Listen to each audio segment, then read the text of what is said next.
옆에 계신 분들은 인사하겠습니다. 사랑합니다. 축복합니다. 예.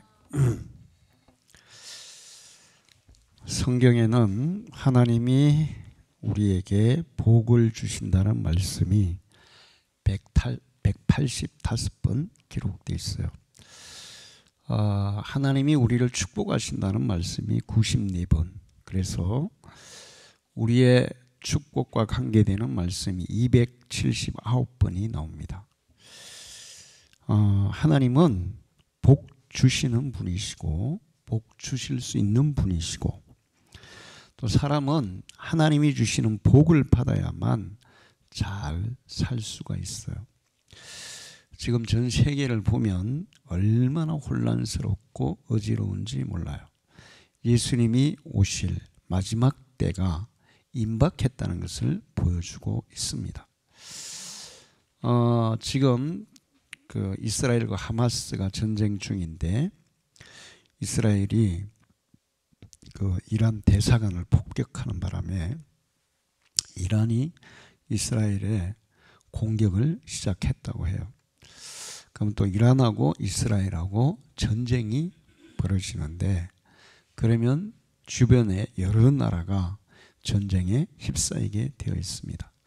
우크라이나가 전쟁을 하고 있고, 미얀마가 지금 정부군과 반군 사이에 치열한 전투가 벌어지고 있고, 수단도 역시 정규군과 반군 사이에 치열한 전투가 벌어지고 있어요.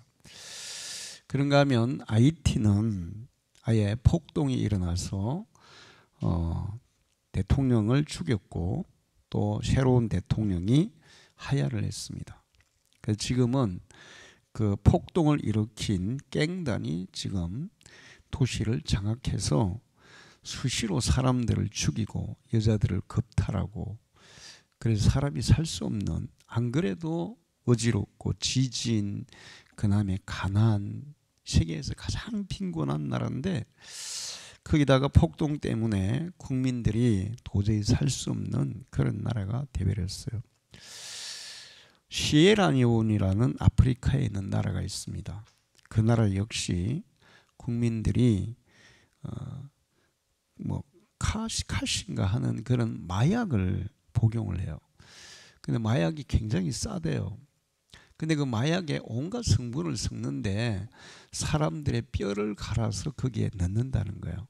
그래서 무덤을 파가지고 그 무덤 속에 있는 뼈를 꺼내가지고 그걸 팔아먹고, 그걸 마약 성분에 넣어서 사람들에게 먹게 하고, 근데 그 마약을 먹으면 전부 다 사람들이 그 있잖아요, 이렇게 막 좀비처럼 정신을 잃어버리고, 어떤 사람은 막 이 몸이 막 뒤로 꺾여가지고 뭐 서 있는 사람이 있고, 처박히기도 하고 제정신이 아닙니다.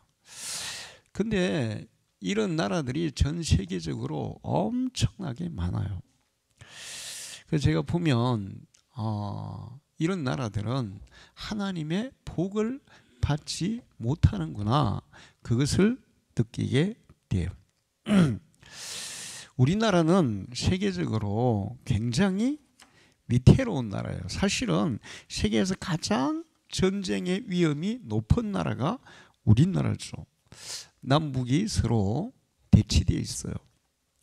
거기다가 이 남한과 북한은 세계에서 군사 대국입니다. 북한은 핵무기를 가지고 있고, 우리는 이제 세계에서 이 군사력이 5위를 자랑하는 그 굉장한 그 군사력이 막강한 두 나라가 서로 대치하고 있어요. 근데 참 묘한 것은 뭐냐 하면, 진짜 이건 하나님의 은혜예요. 그렇게 위험한 상황에 있는데도 세계에서 가장 평화롭고 안정적인 나라가 우리나라라는 거예요. 이거는 하나님의 특별한 은혜인 줄 믿습니다. 거기다가 우리나라는 지금 굉장히 민주적인 나라죠. 다른 이 미얀마는 군부 쿠데타가 일어나 가지고 우리나라 60년대 같은 그런 정치 상황이에요. 시에라리온은 아예 정부가 없어지고 폭동이나 깡패들이 갱단이 막 장악해서 계속 그 폭력이 끊이지 않는. 미국도 그렇게 안전하지는 않죠. 끊임없이 총기 사고, 총기 사건. 그래서 이 뭐 학교에서도 막 사람들 쏴 죽이죠. 마트 가도 쏴 죽이죠. 시내 막 차 타고 가도 쏴 죽이죠. 정말 불안한 나라가 되고 있어요. 그런데 우리나라는 정치적으로도 상당히 민주적이에요. 선거하면 끝나면 국민들이 선거를 받아들입니까? 안 받아들입니까? 받아들여요. 그대로 받아들여요. 마음에 안 들어도 받아들여요. 그래서 어떻게 보면 굉장히 민주적이고 안정적인, 정치적으로도 안정적인 그런 나라예요. 우리나라 경제가 어렵다고 얘기하는데 사실은 일본이 요즘 경제가 좀 살아난다고 하지만 그래도 우리보다 현실적으로는 훨씬 더 어려움을 겪고 있습니다. 제가 터키 상황을 어제 방송에서 들었는데 터키는 1년에 이 인플레이율이 막 100% 막 200% 이렇게 돼요. 물가가 막 엄청 돼요. 그다음에 이제 그 집값도 막 뛰는 거예요. 그래서 이제 달세를 내는데 이 6개월에 8배가 막 올라버리는 거야. 거기다가 이 물건 사기가 너무 힘들어요. 그래서 이번에 터키가 선거를 했는데 지방선거에서 여당이 패하고 야당이 지금 이제 더 많은 표를 얻은 거예요. 에르도안인가 하는 터키 대통령이 20년을 집권하는데 죽을 때까지 하려다가 지금 위태롭게 됐어요. 경제 상황이 말이 아니에요. 엄청나게 어려워요. 우리나라가 경제가 어렵다고 하지만 그래도 우리나라는 세계적으로 굉장히 경제적으로 안정돼 있다는 사실을 알아야 돼요. 우리나라 사람들 중에 뭐 굶어 죽는 사람이 어디 있습니까? 전 세계에서 하루에 이 굶어 죽는 사람이 수백만 명이에요. 1년에 뭐 수천만 명이 굶어 죽어요. 거기다가 또 요즘 이제 지진이 얼마나 많이 일어납니까? 뭐 대만에서 지진이 일어나가지고 막 그 건물이 막 폭삭 이렇게 옆으로 넘어지는 그리고 많은 사람들이 다치고 죽는 대만뿐만 아니라 일본부터 중국부터 전 세계 처처에 아주 큰 지진들이 발생하고 있어요. 근데 우리나라는 이 자원은 별로 없지만 이런 천재지변에 대해서 굉장히 안정적인 나라예요. 지진이 일어나 봤자 뭐 4 이상 잘 안 일어나요. 땅이 흔들려도 건물이 폭삭 무너지고 그런 경우가 거의 없어요. 지진에 있어도 안전하고 기후도 역시 뭐 여름에 태풍이 간혹 오기는 하지만 미국에 불어닥치는 태풍, 중국에 내리는 폭우 40일 동안 안 쉬고 중국에는 비가 오더라고요. 어떤 데는. 그러면 강물이 넘치고 다 도시가 다 미국도 마찬가지야. 허리케인에다가 토네이도에다가 우리나라는 아예 토네이도라는 것 자체가 없어요. 토네이도 지나가면 막 집들이 완전히 초토화돼 버리죠. 그냥 트레일러도 하늘에 붕붕 날아다니는 그런 무서운 바람이 부는데 우리는 그런 바람은 불지 않아요. 1년에 한두 번 태풍이 지나가지만 그래도 우리나라는 잘 버티고 있어요. 제가 이런 여러 가지를 쭉 종합해서 생각해 보니까 우리나라는 세계적으로 정말 가장 위험하면서도 가장 평화적이고 가장 안정돼 있고 정치적으로도 가장 민주적이고 여러분 보세요. 지난번에 트럼프가 대통령 치고 나서 어떻게 했어요? 그냥 막 의사당을 쳐들어가고 그러잖아요. 우리나라만 그런 거 있어요? 그렇게 하지 않습니다. 우리는 굉장히 국민들의 의식 수준이 굉장히 높아요. 이 모든 것들을 제가 이렇게 쭉 생각해 보니까 정말 우리나라는 하나님의 특별한 복을 받고 있다. 저는 그렇게 믿어집니다. 할렐루야. 그래도 한국의 교회가 살아있는 교회, 깨어있는 교회들이 있고 전 세계에서 그 교회들 중에 가장 하나님을 정말 전심을 다해서 예배하는 교회가 한국 교회예요. 제가 어제 어떤 목사님이 페이스북에 그 자기가 나가는 그러니까 딸이 나가는 교회에 철야 기도 시간을 올렸더라고요. 근데 그 손주가 우리 주은이하고 비슷해요. 주은이하고 비슷한 남자인데 나이가 비슷해요. 아주 개월수가. 근데 그 아이가 그 아이하고 또 다른 여자, 같은 또래 여자아이하고 이 뒤에 이제 애기니까 제일 뒤에 있잖아요. 뒤에 서 있는 거야. 근데 막 기도하는데 그 뒤에까지 자리가 꽉 찼더라고요. 기도하는데 얼마나 막 뜨거운지 몰라요. 그런데 그 주원이만한 아이인데 그 아이가 얼마나 간절히 기도하니 기도해! 아멘! 주여! 이러면서 그러면서 할아버지가 아휴 내가 쟤 보니까 부끄러워. 그분은 목사님 은퇴하신 분이거든요. 아이고 은퇴한 목사 할아버지는 우리나라 정치 상황 때문에 속 끓이고 있는데 우리 손주는 저렇게 주여! 그러면서 기도하고 있다고? 그렇게 정말 지금도 이 철야기도 시간에 간절히 기도하는 교회들이 있어요. 할렐루야. 기도만 하는 게 아니라 정말 하나님을 정말 잘 섬기는 그런 교회와 성도들이 있다는 것입니다. 그래서 하나님이 이 나라를 봐주시고 있고 이 나라를 아직도 붙들고 축복하고 있다고 저는 믿습니다. 우리나라는 이 경제적으로도 굉장히 막강한 나라죠. 세계 10위 안에 들어가는 나라고 교육 수준 세계 1위고 의료 혜택은 세계 최고예요. 미국에서 아기 낳으려면 사실 돈이 얼마나 많이 들어가는지 몰라요. 우리나라는 뭐 거의 뭐 공짜다시피 해주잖아요. 병원에 아프면 언제든지 요즘 뭐 의료 그 개혁 분쟁 때문에 조금 힘이 든다고 하지만 대학병원은 그래도 김해 있는 이런 병원들은 더 잘 되고 있어요. 대학병원 갈 사람들이 안 가고 이제 그 지역병원에 가기 때문에 더 사람들이 많이 가고 있습니다. 언제든지 조금이라도 아프면 병원에 가서 치료받을 수 있고 또 병원비도 엄청 싸요. 엄청 싸요. 의료보험 제도가 세계 최고로 잘 돼 있어요.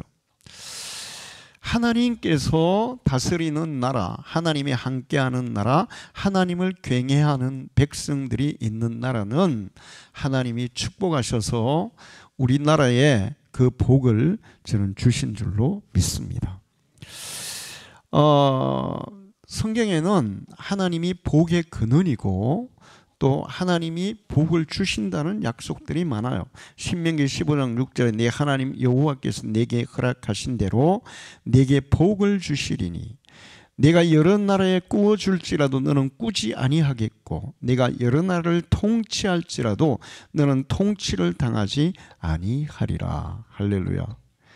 우리나라가 국토도 좁고 반으로 나눠져 있고 국민들도 숫자가 뭐 그렇게 많은 건 아니에요. 적은 것도 아니지만 근데 우리나라가 다른 나라에게 지배를 받아요. 다른 나라의 영향력을 행사하고 있어요. 행사하고 있어요. 지금 G7에서 대한민국을 G7에 넣어야 된다고 지금 강력하게 주장하고 있어요. 이번에도 뭐 거의 우리나라를 초청했어요. 야, 대한민국은 이제 세계 7대 강국에 들어가야 돼. 자기들이 그렇게 얘기하는 우리는 가만히 있는데도 문화적으로나 경제적으로나 기술적으로나 모든 면에서 세계인들이 부러워하는 그런 나라가 우리나라입니다. 하나님께서 너희가 꾸어줄지라도 꾸지 아니하고 그 다음에 여러 나라를 통치할지라도 너희는 통치를 당하지 아니하리라. 하나님이 복 주시는 사람, 나라가 그렇다고 말씀하고 있어요. 신명기 28장 12절에 여호와께서 너를 위하여 하늘의 아름다운 보고를 여사 보고를 여시사 네 땅에 때를 따라 비를 내리시고 네 손으로 하는 모든 일에 복을 주시리니 네가 많은 민족 위에 꾸어줄지라도 너는 꾸지 아니할 것이요. 할렐루야. 하나님이 복 주는 사람은 꾸어줄지언정 꾸지 않는 그런 복을 누리게 될 줄 믿습니다. 그 다음에 그 시편 115편 13절에 보면 높은 사람이나 낮은 사람을 막론하고 여호와를 경외하는 자들에게 복을 주시리로다. 하나님은 하나님을 경외하는 자들에게 복을 주신다고 약속하셨고 역사적으로 성경에도 있지만 역사적으로 그 말씀대로 이루어진 줄 믿습니다. 역사를 보면, 인류 역사를 보면 하나님이 복 주는 나라는 잘 돼요. 지금도 마찬가지예요. 하나님이 복 주는 나라는 잘 돼요. 개인도 마찬가지예요. 하나님이 복 주는 사람은 잘 되게 되어 있어요. 할렐루야. 하나님이 주시는 복은 결실로 나타나요. 결실. 오늘 읽은 성경의 4절부터 내가 너희에게 철 따라 비를 주리니 땅은 그 산물을 내고 밭에 포도나무는 열매를 맺으리라. 너희의 타작은 포도 탈 때까지 미치며 너희의 포도 따는 것은 파종할 때까지 미치리니 너희가 음식을 배불리 먹고 너희 땅에 안전하게 거주하리라. 할렐루야. 지금 우리나라는 잘 먹고 잘 사니까 이 지금 약속의 축복이, 이 축복의 약속이 대수롭지 않게 생각될지 몰라요. 그러나 전 세계적으로 지금 잘 먹고 잘 사는 나라보다 정말 굶주리고 못 먹어서 죽어가는, 굶어 죽어가는 사람들이 훨씬 많다는 사실이에요. 그들에게 이 말씀은 진짜 복음 중에 복음일 줄로 믿습니다. 음식이 없어 굶어 죽어가는 그런 사람들에게 너희가 배불리 먹고 너희 땅에 안전하게, 지금 또 나라가 위태로워가지고 전쟁도 나고 나라끼리 국민들끼리 내전으로 인해서 아니면 IT 같은 그런 경우에 지금 막 계속 도망가고 있어요. 다른 나라로 도망가는데 가도 환영을 받아요? 못 받아요? 못 받아요. 전부 다 어떤 나라에 가면 한 군데다가 난민촌을 만들어 이게 전부 다 천막 쳐놓고 거기에서 그냥 사람만 있는 거예요. 아무것도 공부를 할 수 있나, 일을 할 수 있나, 그냥 유엔에서 보급해주는 그런 하루에 거의 한 끼 정도의 식량으로 겨우 생명만 유지하는 그런 사람들이 얼마나 많을까. 그런 사람에게 오늘 이 말씀, 너희의 그 타작은 포도 때까지 미치며 너희의 포도 따는 걸 파종할 때까지 미치고 너희가 음식을 배불리 먹고 너희의 땅에 안전하게 거주하리라.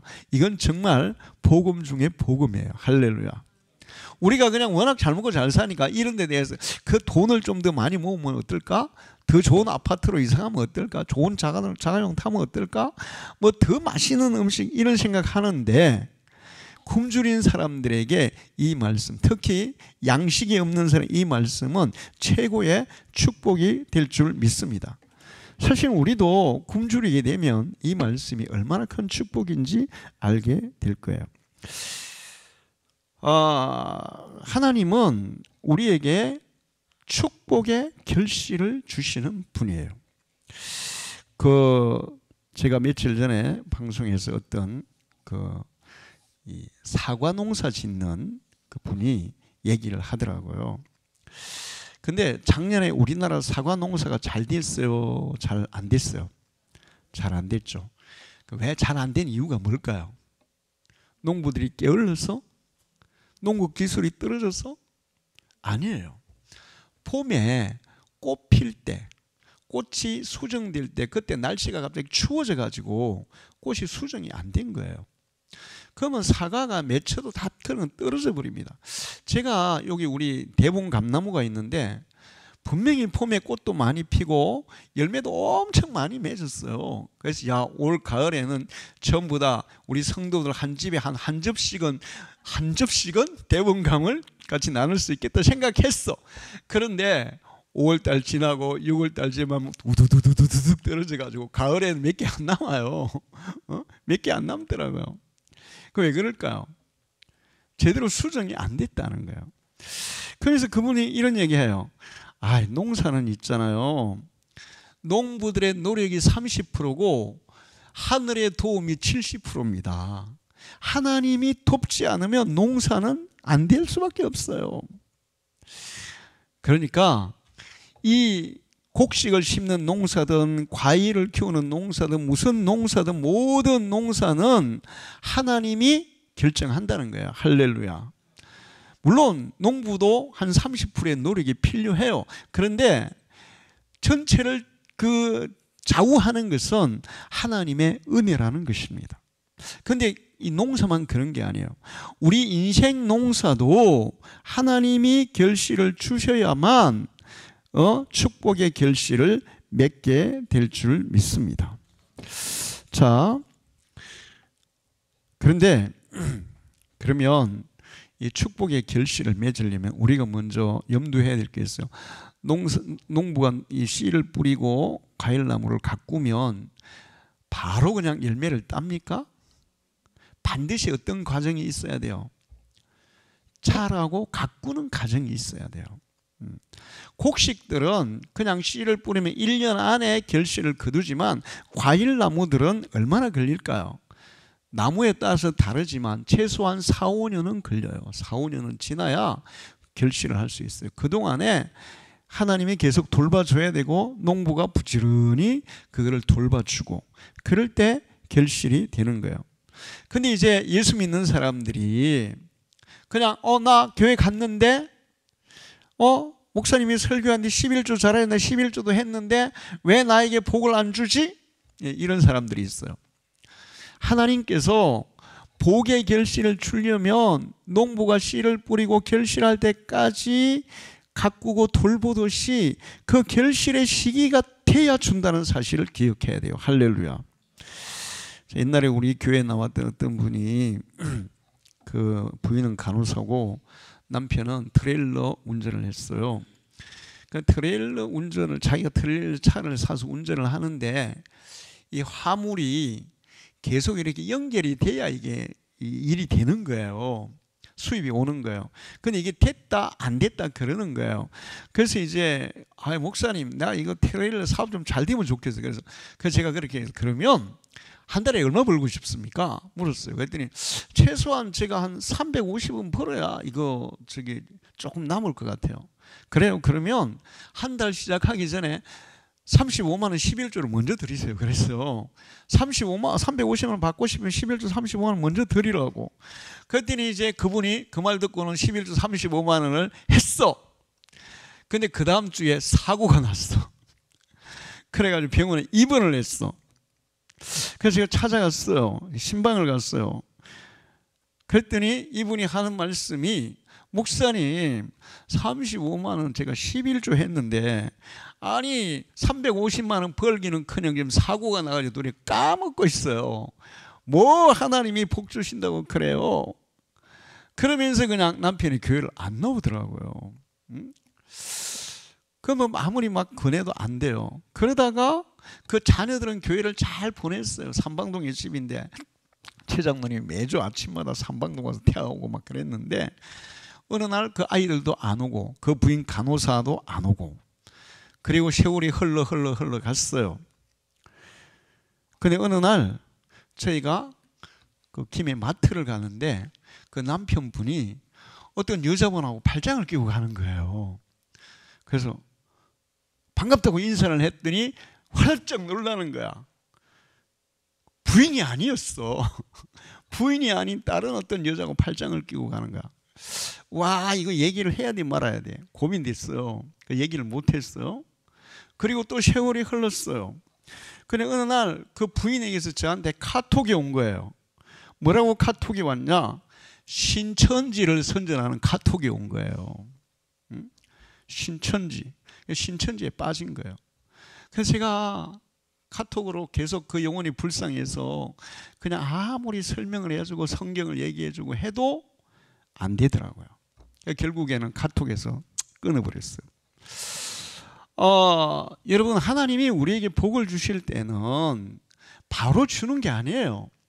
농부가 씨를 뿌리고 가꾸고 결실할 때가 돼야 결실하듯이 하나님 주시는 축복도 결실의 때가 축복의 때가 되어야 한다는 사실을 기억하기를 축원합니다.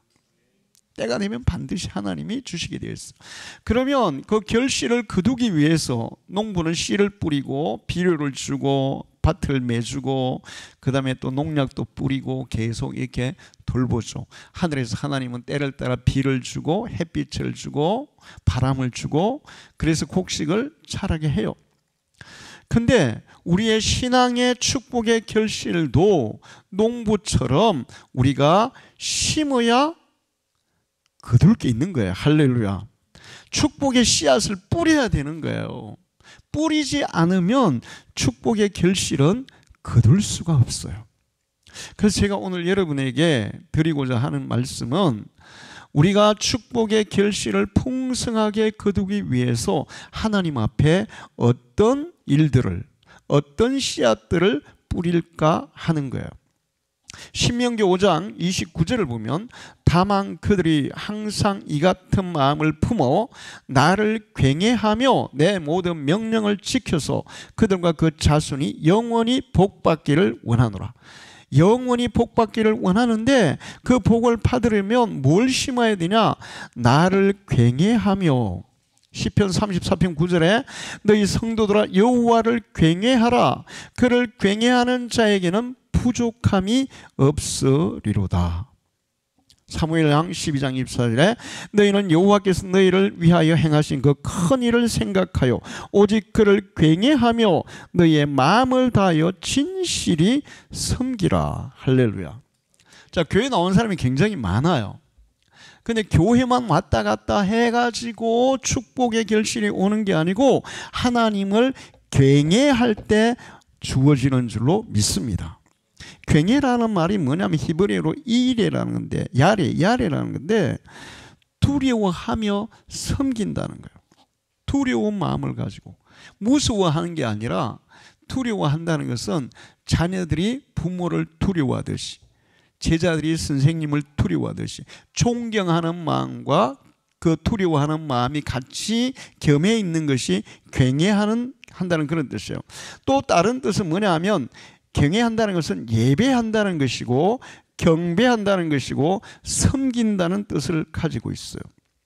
하나님은 하나님을 예배하고 경배하고 하나님을 섬기는 경외하는 자에게 축복을 주시는 거예요. 할렐루야. 성경에는 경외라는 단어가 하나님을 경외하라, 하나님을 믿으라는 단어보다 하나님을 경외하라는 단어가 더 많아요. 300회 이상 나와요. 신앙생활에서 경외라는 말은 굉장히 중요해요. 요즘 신앙인들은 하나님을 경외하지 않는 사람이 너무 많아요. 무슨 얘기냐? 하나님은 굉장히 함부로 대해요. 소홀히 해요.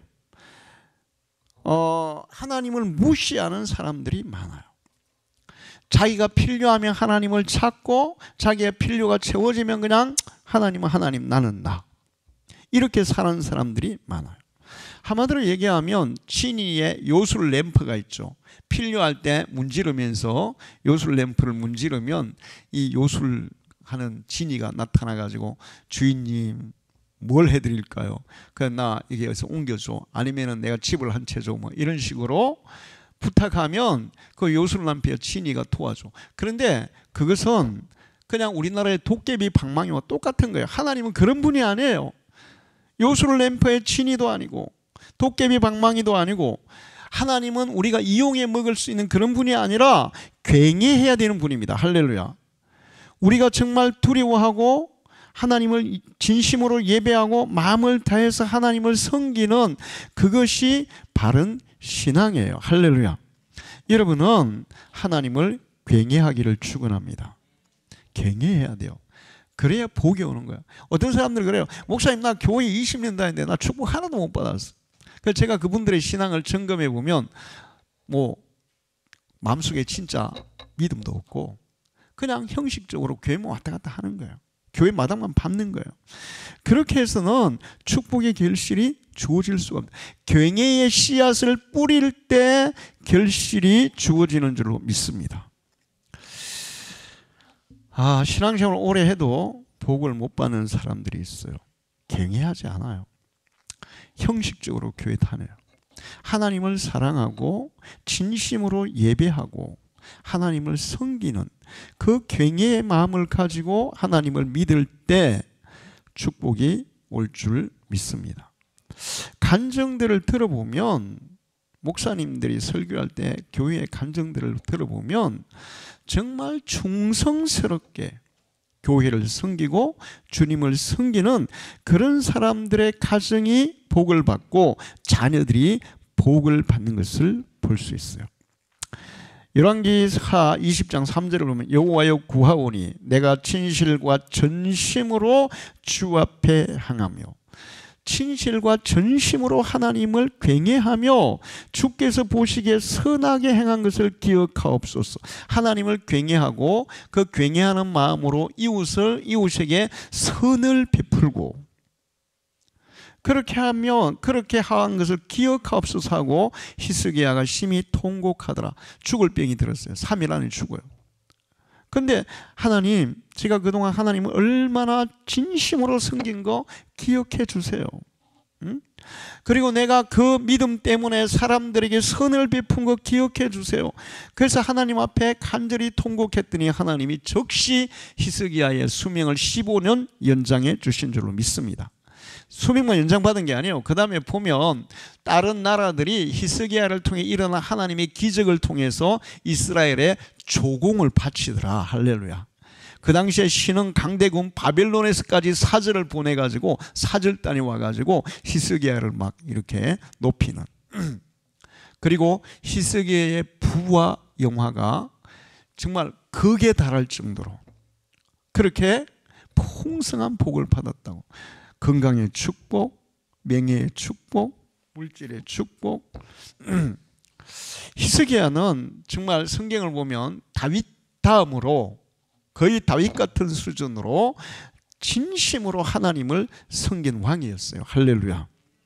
여러분도 하나님을 이렇게 진심으로 섬기기를 축원합니다.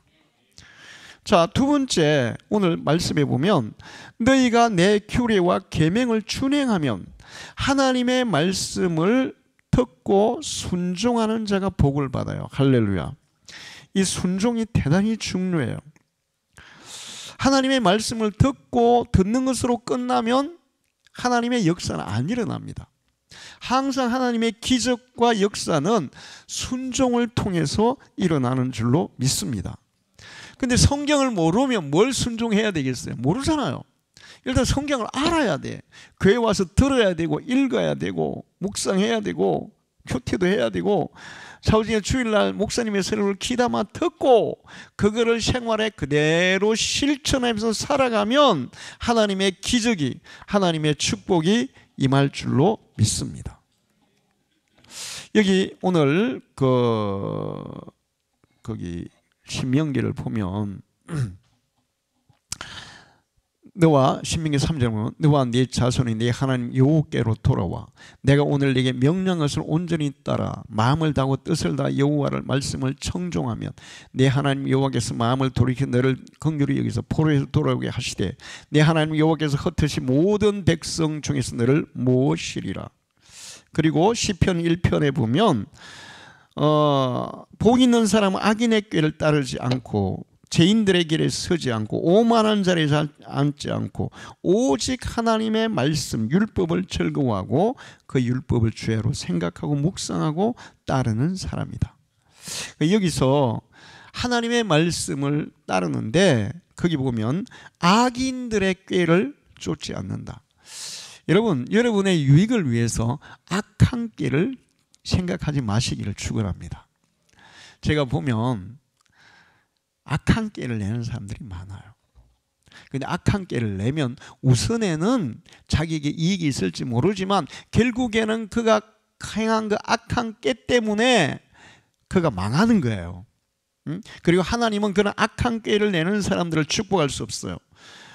죄인들의 길에 서지 않으며 죄인들이 가자고 하는데 따라가지 않고 오만한 자리, 교만하고 자기가 잘났다고 이렇게 목을 뻣뻣하게 하고 다른 사람을 멸시하는 그런 태도를 취하지 않는 것이 그리스도인의 자세고 하나님의 말씀을 순종하는 사람이에요. 할렐루야. 하나님을 굉해해야 되고 사람들에게도 항상 온유하고 겸손하게 그리고 다른 사람들을 배려하고 선을 실천하는 그리스도인이 진정으로 하나님을 굉해하는 사람인 줄로 믿습니다. 그렇게 하나님의 말씀을 순종하면 하나님께서 복을 내리시리라. 솔로몬이 그런 얘기를 해요. 열왕기상 9장에 보면 네가 만일 내 아버지 다윗이 행한 같이 하나님이 솔로몬에게 하는 말씀이에요. 마음을 온전히 하고 바르게 하여 마음을 온전히 하고 바르게 하여 여러분은 항상 바른 마음을 가지기를 축원합니다. 바른 마음을 가지세요. 내 앞에서 행하며 내가 네게 명령한 내 대로 온갖 일에 순종하여 하나님의 말씀에 순종하여 내 법도와 율례를 지키며 하나님의 말씀을 지키면 내가 네 아버지 다윗에게 말하기를 이스라엘의 왕위에 오를 사람이 네게서 끊어지지 아니하라 한 대로 내 이스라엘의 왕위를 영원히 견고하게 하려니와. 솔로몬이 이 말씀대로 할 때 정말 솔로몬의 왕위는 견고했어요. 이스라엘은 정말 번영했어요. 그러나 솔로몬이 그 말씀을 어기고 하나님을 거역하면서 솔로몬도 망하고 이스라엘도 몰락의 길을 걸어가요. 여러분은 끝까지 하나님의 말씀을 따라 순종하며 살기를 축원합니다. 그 다음에 복을 받으려면 부지런해야 돼요. 우리가 전도를 하다 보면 이번에도 사모님이 전도를 하러 갔는데 어떤 부인이 그랬대요. 아, 교회는 가고 싶은데 못 가. 왜 못 옵니까? 자기가 딱 보니까 교회 다니는 사람 너무 부지런하대. 너무 부지런해서 자기 같은 게으른 사람은 교회 못 가겠대. 그래요. 여러분, 신앙생활도 그렇지만 사회생활, 뭐 직장생활, 사업을 하든 뭘 하든 제가 보면 서민갑부 이런 사람들을 보면 첫 번째 공통점이 있는데 부지런하다는 거예요. 할렐루야. 부지런해.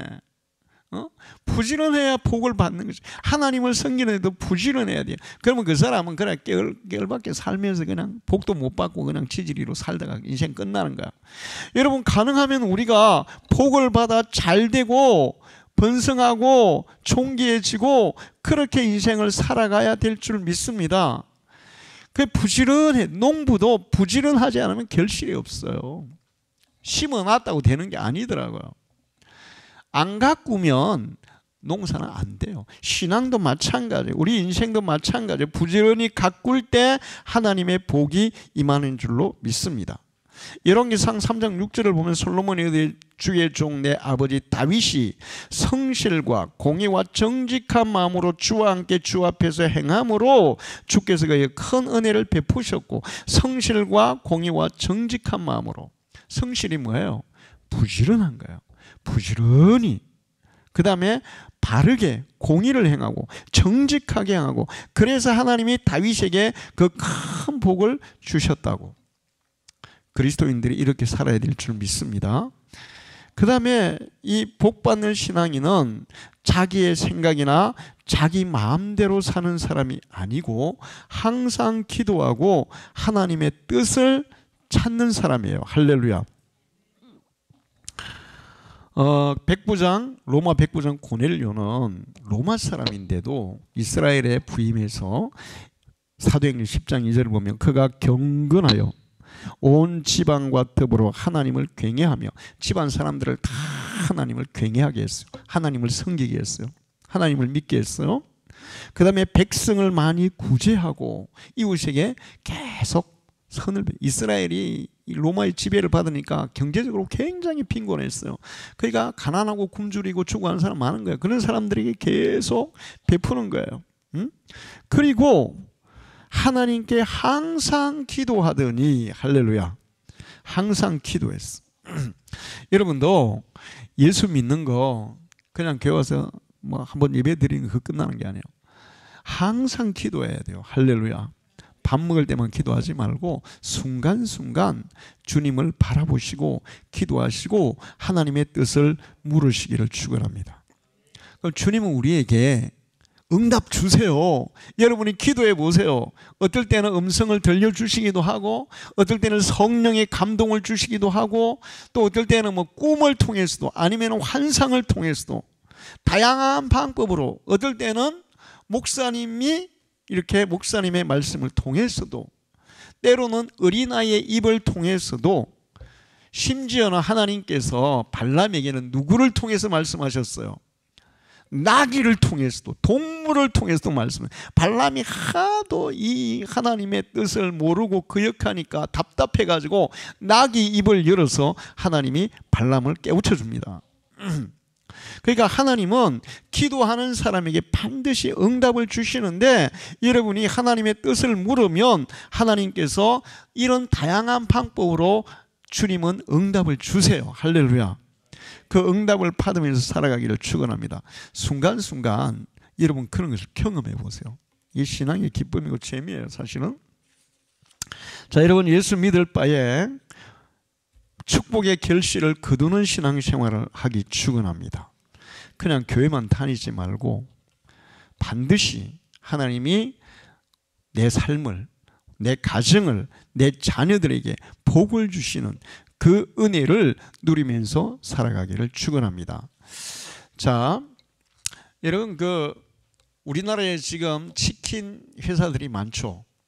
우리나라에서 유명한 치킨 회사는 뭐예요? 여러분 유명한 거? 뭐, 예? 60개도 있고, 또 BBQ 뭐 이렇게 기름에 이렇게 아니고 뭐 이렇게 뭐, 예? 굽네 치킨, 치킨들이 많아요. 자, 그런데 이 치킨의 원조가 뭘까요? 치킨의 원조는 켄터키 후라이드 치킨이에요. 켄터키 후라이드 치킨. 이 켄터키 후라이드 치킨을 처음 개발해서 이 성공한 사람이 바로 커널 샌더스라는 사람이었어요. 자, 이 사람이 65세가 될 때까지 음식을 장사를 했는데 실패한 거예요.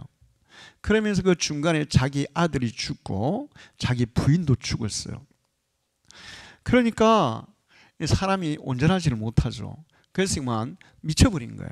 정신병이 든 거예요. 그럼 맨날 술에 쩔어서 정신병자가 되어서 살았어요.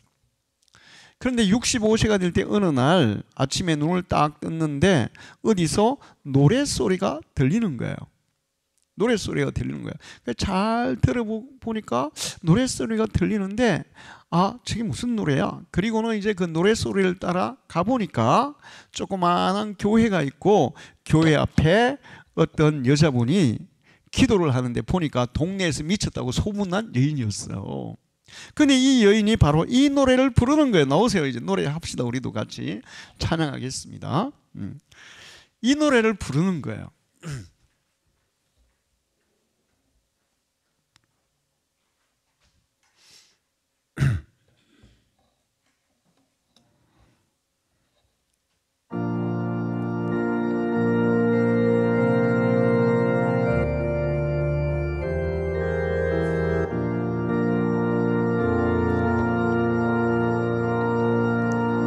너 근심 걱정 말아라. 주 너를 지키리.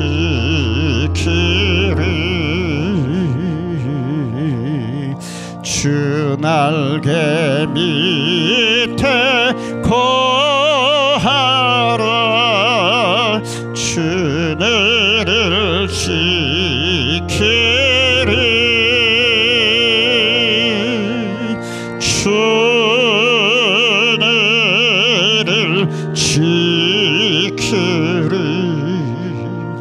아무 때나 어디서나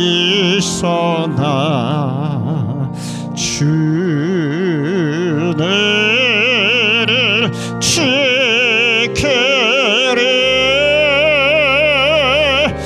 널 지켜주.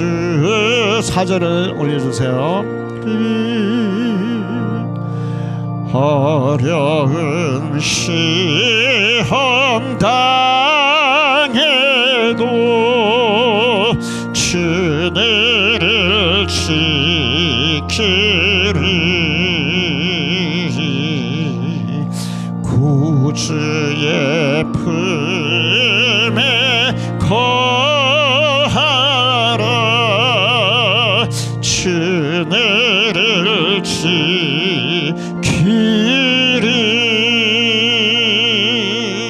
주 너를 지키리. 아무 때나 어디서나 나 주를 지켜래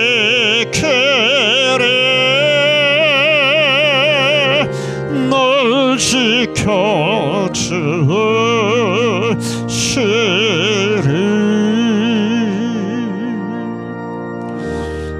이 찬송을 듣고 그냥 교회에 쓰러져서 펑펑 울면서 회개했어요.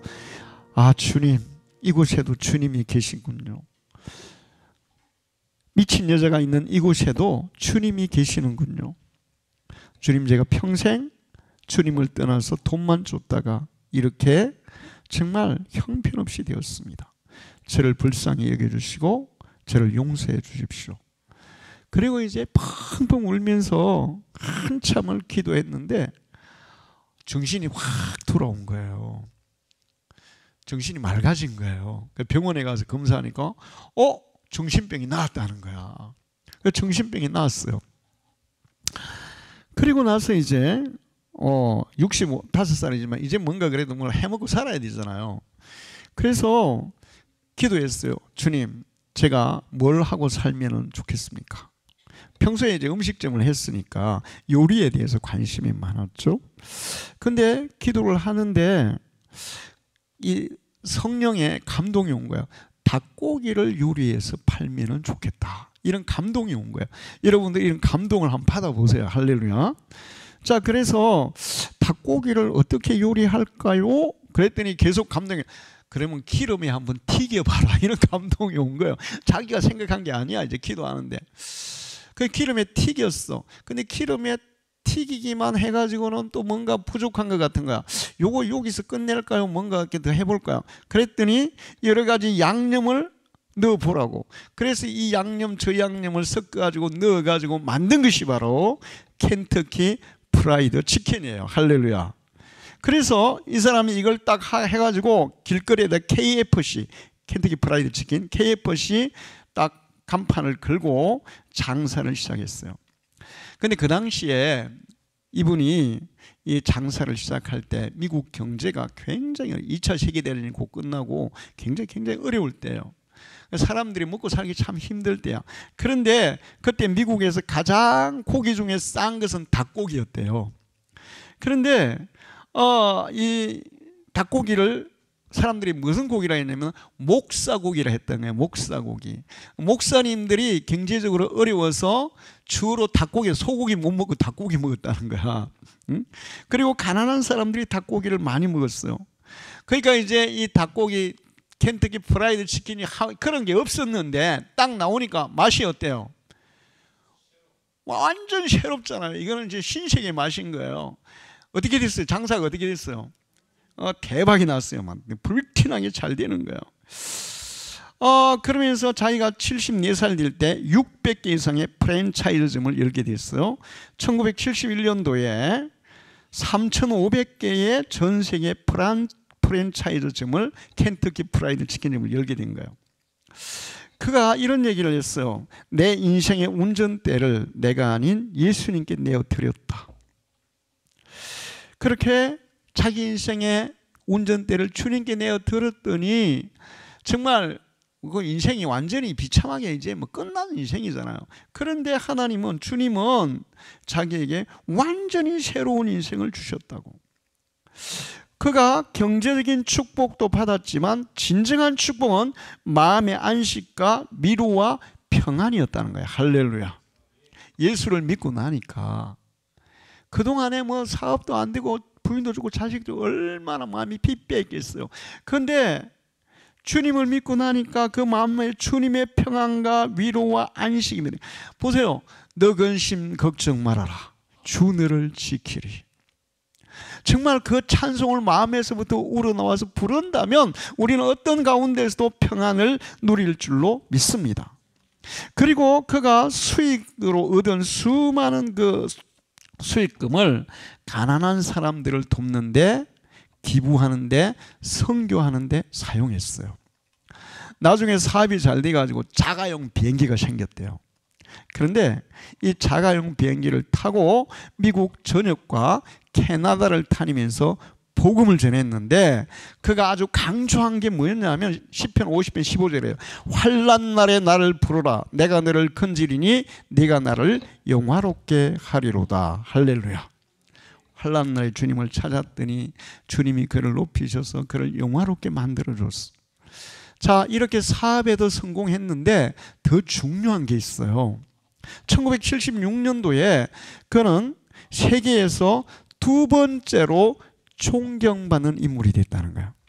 자, 여러분, 우리나라에서 부자들 존경받는 사람이 별로 있어요, 없어요? 그렇다면 그 부를 제대로 사용했다는 거예요, 안 했다는 거예요? 그렇죠.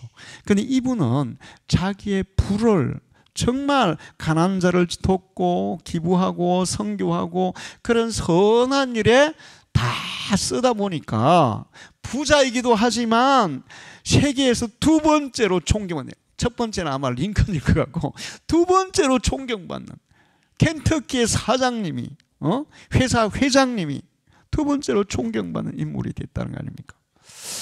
인격적으로 주님을 만나고 주님을 영접하고 하나님을 굉해하고 그 주님의 뜻대로 사는 사람에게 이런 놀라운 축복의 결실이 주어지는 줄 믿습니다. 여러분, 이 말씀을 듣고 여러분도 이 축복의 주인공이 되기를 축원합니다. 축복의 주인공이 되기를 축원합니다. 기도하겠습니다. 하나님 아버지, 오늘도 저희들을 주의 제단에 불러주세요. 예배하게 하시고 귀한 말씀을 주셔서 감사합니다. 하나님만이 우리에게 복을 주실 수 있고 하나님이 주시는 복을 받은 사람만이 우리의 인생을 정말 복되게 살아가게 될 줄 믿습니다. 우리가 하나님을 바르게 굉해하며 정말 하나님을 잘 섬기며 그리고 또 하나님의 말씀을 잘 순종하며 하나님이 말씀하고 있는 정말 의와 선한 삶을 실천하는 자들이 되게 해 주시옵소서. 그래서 하나님께서 우리에게 주시는 그 축복의 열매들, 결실들을 많은 사람에게 나누어 줄 수 있는 믿음의 사람이 되게 해 주시옵소서. 예수님의 이름으로 기도하옵나이다. 아멘.